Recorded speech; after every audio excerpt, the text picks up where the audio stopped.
आज हम बात कर रहे हैं स्टूडेंट्स के डाउट्स को लेके। नमस्कार, मैं Rajesh Bansal hike visa consultant से। सबसे पहले बच्चे का सवाल है कि प्रॉपर्टी सेल के बाद वो पैसे किस तरह शो करते हैं। अगर आपने प्रॉपर्टी सेल की है, अगर आप जितने की आपने प्रॉपर्टी सेल की है बिल्कुल मैच करके अकाउंट के अंदर पैसे आने चाहिए। कई बार क्या होता है, जो रजिस्ट्री की अमाउंट कुछ और होती है, पेमेंट हम कुछ और लेते हैं। जो ऊपर की पेमेंट है वो उस अकाउंट में नहीं आ सकते जिसमें आप शो कर रहे हो, और पूरी अकाउंट और अकाउंट में आनी चाहिए सीधी उससे जिसके नाम सेल की है, और उसकी प्रॉपर्टी के कॉपी लगेगी साथ में उसकी वो उसकी ट्रांजैक्शन लगेगी, उस अकाउंट से पैसे आए हैं तब ये पैसा चलेगा। जो ऑस्ट्रेलिया में एप्लीकेशन करते हैं तो साथ ही साथ चल जाते हैं, न्यूजीलैंड में करते हैं तो उसको 3 मंथ ओल्ड करके हम एप्लीकेशन को लगाते हैं। दूसरा है 35 लाख के फंड है बच्चे के पास टोटल, और 9.5 लाख की ITR है। बच्चा 1 साल या 2 साल का प्रोग्राम ले रहा है इलेक्ट्रॉनिक्स का न्यूजीलैंड के अंदर। एप्लीकेशन तभी चलेगी जब ITR आपका जस्टिफाई हो। अगर फंड जो आप चाहे 1 करोड़ की दिखा दो, पर अगर ITR अपनी जस्टिफाई नहीं हो रही, यानी कि अगर कोई बिजनेस दिखा रहे हैं तो उसकी जस्टिफिकेशन होनी चाहिए।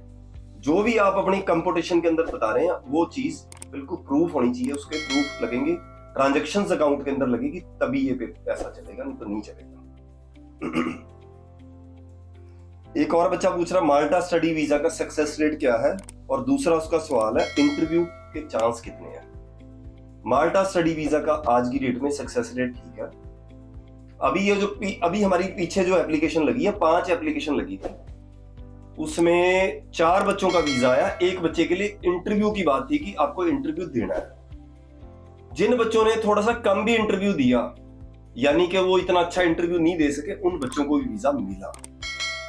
तो क्या है कि अगर 5 बच्चों के पास या 10 बच्चों के बाद मैंने एक आधे बच्चे का इंटरव्यू आता, सबका इंटरव्यू नहीं आता। तो ये चीज है माल्टा की। माल्टा से, और आपको माल्टा की जो फीस देनी है वीजा के बाद देनी है, और ये शेनिगन वीजा है, टूरिस्ट प्लेस है, इंग्लिश यहाँ पे चलती है, और जॉब्स जो बच्चों को मिल जाती है, कई बार शुरू में जाते ही नहीं मिलती, थोड़ा सा टाइम लग के मिल जाती है, पर मिल जाती है। New Zealand to Australia pathway, 1 year बच्चे ने अगर कोर्स लिया। देखो पाथवे चीज क्या होती है, अगर आपने किसी भी कंट्री से ऑस्ट्रेलिया जाना चाहते हो, न्यूजीलैंड जाना चाहते हो, 100% हो सकता है, पर जो एप्लीकेशन के लिए पेपर चाहिए, जो इंडिया से एप्लीकेशन के लिए चाहिए, वो फॉर्मेलिटीज वहां जाके भी आपको पूरी करनी पड़ेगी।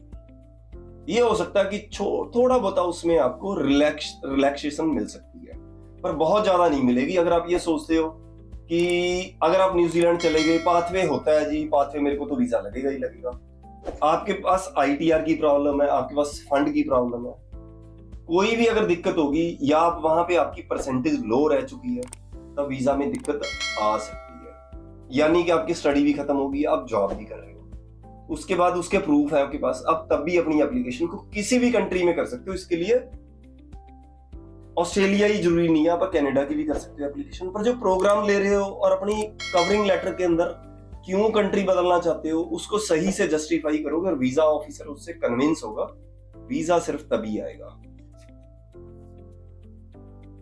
ऑस्ट्रेलिया का वीजा बच्चे का रिफ्यूजल न्यूजीलैंड का हो जाएगा। ऑस्ट्रेलिया के रिफ्यूजल केस ज्यादातर न्यूजीलैंड के वीजा हो जाते हैं, पर चीज वही है, एप्लीकेशन परफेक्ट होनी चाहिए। अगर हर सेक्शन उसका हमने क्लियर नहीं किया, सही ढंग से एप्लीकेशन नहीं की, वीजा नहीं आएगा। 100% बच्चे का वीजा आता है जब एप्लीकेशन सही तरीके से लगी होती है। कोई भी बच्चे का डाउट है, और पता क्या होता है, मैंने क्या चीज और नोट किया, रिफ्यूजल जब आती है, कई बार तो बहुत सारे बच्चों की एलिजिबिलिटी नहीं बनती, कंसल्टेंट उसकी एप्लीकेशन कर देते हैं, उनको नॉलेज नहीं होती।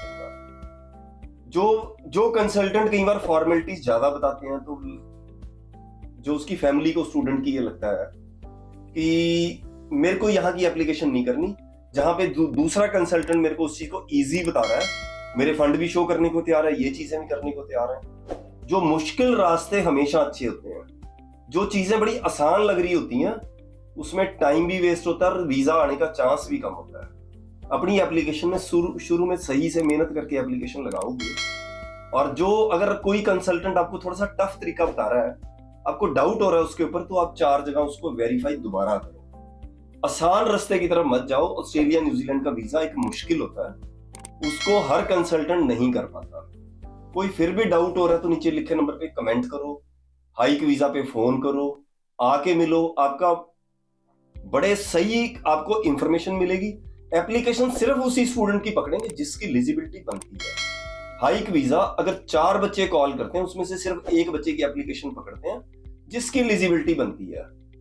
अगर लगता है कि 3 या 4 महीने के बाद एप्लीकेशन करनी चाहिए, हम क्लियर बोलते हैं कि आज आपकी एप्लीकेशन में ये कमी है, इसको दूर करोगे तब आपकी एप्लीकेशन करेंगे। किसी बच्चे की लाइफ खराब करने से बेटर है उसकी एप्लीकेशन को लेट कर दो और जो चीजें की कमी है उसको पूरा करके ही एप्लीकेशन को लगाना चाहिए। हाइक वीजा ये 100% सोचता है। किसी दूसरे बच्चे का वीजा खराब करने की बजाय उससे बेहतर ये है कि उसकी एप्लीकेशन छोड़ दो, आपकी रेपुटेशन बचती है और बच्चे का केस खराब होने से बचता है और फैमिली का पैसा तो खराब होता ही होता है और पूरी फैमिली डिप्रेशन में भी जाती है।